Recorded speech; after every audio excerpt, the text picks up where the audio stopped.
This is Metalheads Radio live at Hard Rock L12. Pleased to say that the guys from Everyday Heroes are with me at the moment. Hello. All right, guys. Again, how are we? Yeah. The anniversary hour of just after midnight, you're going to be hitting the stage. We are. Perfect. Yeah. Just after Saxon. Exactly. Opening. Fingers crossed, everybody who finishes watching Saxon are going to be able to just... Well, we've had a couple of promises off people from the last gig, haven't they? Yeah. Because we were nervous when we first had the slot, so we were like, 12:30. Is there going to be many people there for that? But everyone we spoke to who's been here previous years was like, well, as soon as the main stage finishes, that's where everyone goes. So we were like, we thought, have we got a good slot? We got a really good slot. Yeah. You know, so we're happy with it, really. Yeah. And it's nice we can go here now after a 4-hour drive and we can chill out, have a beer for 5 and you know, take it all in a little bit. New stuff from the album in the set? Yes. Yeah, similar set to Communion. Yeah. But bigger. Longer set, so a bit more of the back catalogue in this one, and then probably the same new song we played in Ponty as well. Yeah, we played so many gigs last year and this year that we were like writing songs, new songs, putting them in the set and cutting old ones all the time. But then what we ended up having was people will be coming to the gigs who've bought our EPs and they're like, where's this song? So like tonight we've tried to have a bit of everything. We've got almost the entire first EP, almost the entire second EP, and then some new songs, so it's a good mix. I think we've realised playing to bigger audiences like this is going to be a lot of people discovering our music for the first time, so I think it's going to be better, even though our first EP is kind of ancient to us, I guess. It's going to be nice for people who are just discovering us to have music they recognise from the set to then go and listen to it. Exactly. I mean, even though we are in North Wales, there's going to be an awful lot of people from across the border 100% coming here, and they're going to hear you for the first time. So your old stuff is new. Yeah, exactly. Them, so, it was a bit like that in Communion, wasn't it? Because even though Ponty is really close to us, we were surprised how many people didn't know us or never heard us before. So when we came off, it was we were quite surprised by the merch stand, weren't we? Because we were like, come and meet us by the merch stand. That was stressful, how much? Yeah, we turned up at the merch stand, there's a queue, and we're like, they sold out. Awesome, and we sold out. CDs, So we had to get the guy who does our CDs to get them out quickly for us in the next couple of days to get here. So it was good though, really good gig, enjoyed that. It was, Have you had a chance to set the merch up? No, we literally got here about an hour ago, wasn't it? Got the caravan, set our stuff up a little bit, had 5 straight here then, because it's huge. We got lost 4 times trying to find the caravan. So whereas we thought, we'll turn up, clock in essentially, get our stuff, go to the caravan, everyone's going to be in the same area. It's not like that, so it's only our second major festival, isn't it? So it's all new for us still. Do you know what I mean? Coming here and doing all the interviews and all that sort of stuff. So your next festival is Winterstorm. Exactly. Which you qualified for, shall we say? By winning a Battle of the Bands heat. Yeah, that's how we're on this one as well, isn't it? For the other one. So but the idea is we get on these gigs and hopefully we impress enough that they give us a slot without us having to fight for them. They ask us instead of us going, what can we do to get on this? Well, this is a place, like you say, this is the place to come if you want to impress 100%. certain people in the business. Yeah. Not to sort of take an easy step up the ladder, but to actually get people that are doing tours and promoting things away from the Wales area. Yeah, we got Ibiza as well next year, which is another hard rock hell thing. Before that, Lewis? Yeah? Yes. But it's good. We've struggled to get festivals in the past, like we spoke about before on interviews and stuff. I think it's because we've spent so much time down in Wales. We took a long time to branch out of Wales. So even though people knew us in Wales, we've been around forever to them guys. Over the border, where most of the festivals happen. I know this is North Wales, but it's run by people outside of Wales. So outside of Wales, no one knew us. So it's taken us a long time to get a festival. So now we really treasure them, don't we? We were talking about this earlier. Definitely. Before we were feeling like if we were a band who we got festivals, easy. We just message them and go, we want to play this. They give it to us. We'd still put on as best a show as we can, but now because it's been so hard for us to get it, we really appreciate them. When we come here now, we've been thinking about this for months, innit? You know, and as soon as this is, well, we're thinking about Winter Storm already as well, but as soon as this is gone, full attention will be on that one then as well, you know, because we do appreciate these ones now, don't we? Yeah. Anything else lined up for 2019 apart from the album? Again, we have got a festival that we can't say about yet because we're not confirmed on it officially. What else we got? A gig in Reading lined up. Confirmed that today. Yeah. Again, like we said last week. That'll come out Monday. So yeah, like we said last week, literally, we're just trying to get out of Wales. So like gigs here and there as we can get them. The album will be out hopefully early next year. So we'll look to try and play more major cities across the UK then as well. You know, a big album launch for it as well. Yeah, I mean, we haven't decided 100% what we're going to do with that yet, have we? You know, because like, yeah, I think we haven't set a limit on ourselves. Now we haven't pushed it. We're just happily working towards something. We haven't put an actual deadline to it. So we're just happy to keep going until it becomes something. Like last week with Communion, like I said, so many people coming up and buying the EP. Again, like we sold out. We were like, we thought this EP is old and people are desperate for new stuff. But the fact is, we haven't been seen by enough people. So like, you know, if we play here tonight now, if however many people are in that room, chances are most of them haven't got that EP, never heard that EP. So like, we're not in that much of a rush to get new stuff out, so we're going to take our time with it. We've done all the drums, done the guitars for like 5 or 6 tracks. We will be having a single before the end of the year and a video. But we're going to... Soul is going to be the first single. Yeah, Soul to Save is the first single. Yeah. That was kind of... We talked about that for the first time last week, you know. We haven't actually said that to anyone before that. No, we just exclusively come out with it. I kind of forgot we come out with it. Yeah, but yeah, Soul to Save will be the first one. We were looking around then at the Hard Rock Hell posters because I don't know who does the art for them, but they're really, really good. So we were looking at stuff being like, oh, that's a really good idea. Like we should, you know, look at that for inspiration to do artwork and things like that. So, yeah. Do you ever say in artwork for things like album covers and stuff like that? In what sense? Like, are you allowed to put your ideas forward, or Luke himself is not allowed. No, it's all Dan. Dan does a lot of the creative side of it. Yeah, as the only guy who knows how to do any graphics in the band.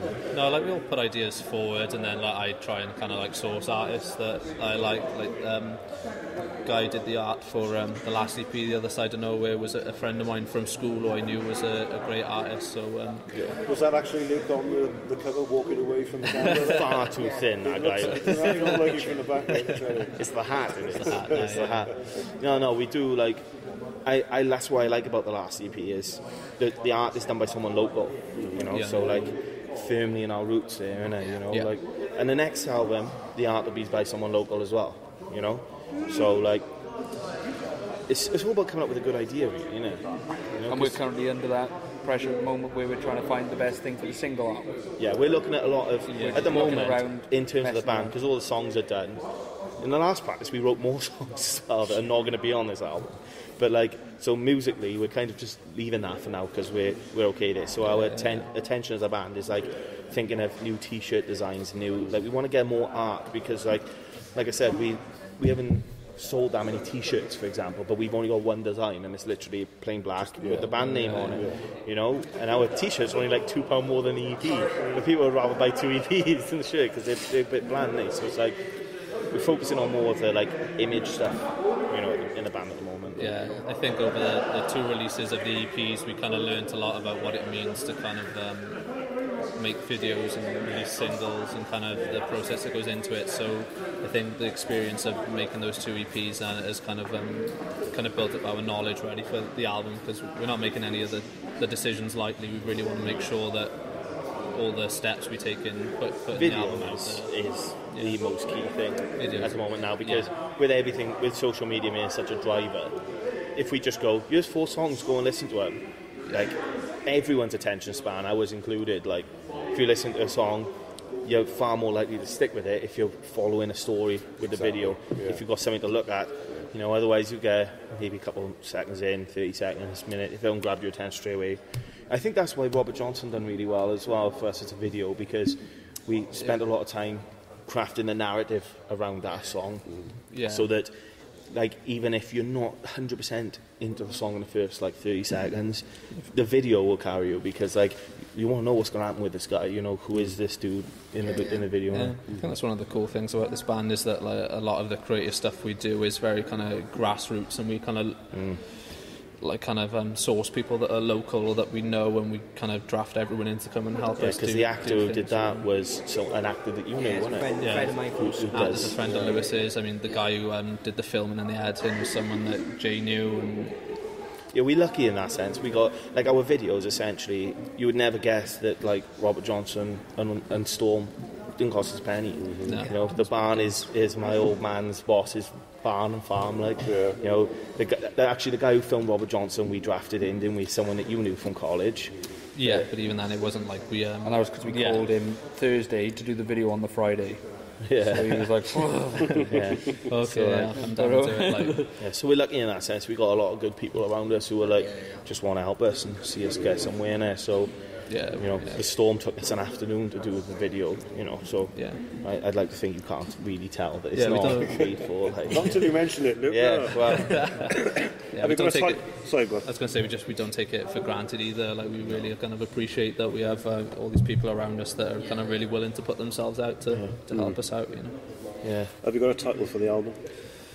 Not that I'm trying to for the album, Dan. No, I've got ideas. For an exclusive here, mine. I just wonder if you've done it. No, not just yet. No. Dan writes all the lyrics in the band, so how it usually goes is, unless Dan comes up with a song himself, I come up with the melodies I like the sound of when we're writing songs vocally. So I'll sing word-wise, like in terms of words, literally any old rubbish. Some of the stuff you come out with is horrific. But it's all about the melody for me. So I'll sing it how I want to hear it, and then I give it to Dan, and he puts the words to it. Yeah. You know, so like, whereas the first album, the first EP, is like lyrically, it's really cookie cutter, really, you know, because it was the first. I think every band's first EP is not indicative of where they end up being, you know, and that's what's like with us. Like the first EP, I wrote the lyrics for just kind of exploring like what we can do music. It's the length of time as well. Yeah, for sure, and there's a maturity as well. Music and when you record it. Yeah, because the first 4 songs, I think I wrote all the lyrics for those, and you can tell, because like I just basically followed my idols and been like, what do rock singers sing about? You know, girls and partying and stuff like that. Reality, we're not like that. 4 of us are just not like that. It's as simple as that. So like, no dad. No, exactly. I'm a dad. So yeah, cup of tea for me after a gig. Like, but once we done that EP, the second EP, Dan wrote a lot more of the lyrics for, and for the new album, Dan's written almost all the lyrics, and he's got a concept behind it, you know, that we will talk about more as the album approaches, you know.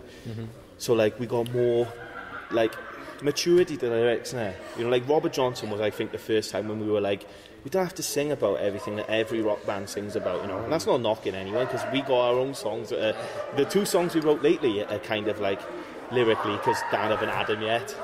I come in and they're very fresh and but like sometimes Luke will come in with an idea, and it you know, he might think like, oh, you know, take that away, Dan, and do what you do. And I might just think, oh no, it's fine how it is. Like I think it works just how it is. We've had a couple of songs like that, but then you just build around it. Like there might just be like a hook where I think, oh, that's really cool. Let's build a song around it. Yeah, but like Robert Johnson, I always point to that as like a bit of a turning point for us in terms of writing, because it's the first song that we went, oh no, this is about something. Do you know what I mean? It's not about, you know, typical girls, beers, stuff like that. This has got a story, you know, and like now, like I said, the new album, like we hesitate to call it a concept album, because it's not really a concept album, but Dan wrote the lyrics with a theme for all of it. So if you dived into it, if you really wanted to take all the lyrics, you could see the story in it. But like, there's a definite kind of progression of like a character and a story that kind of develops through the songs. But while we were writing that, it was always like, Dan, because he is creative minded, like he could go off the deep end with that and just like go into his own world. Do you know what I mean? So like the amount of times you've had to go, Dan, remember these songs have to be accessible to everyone.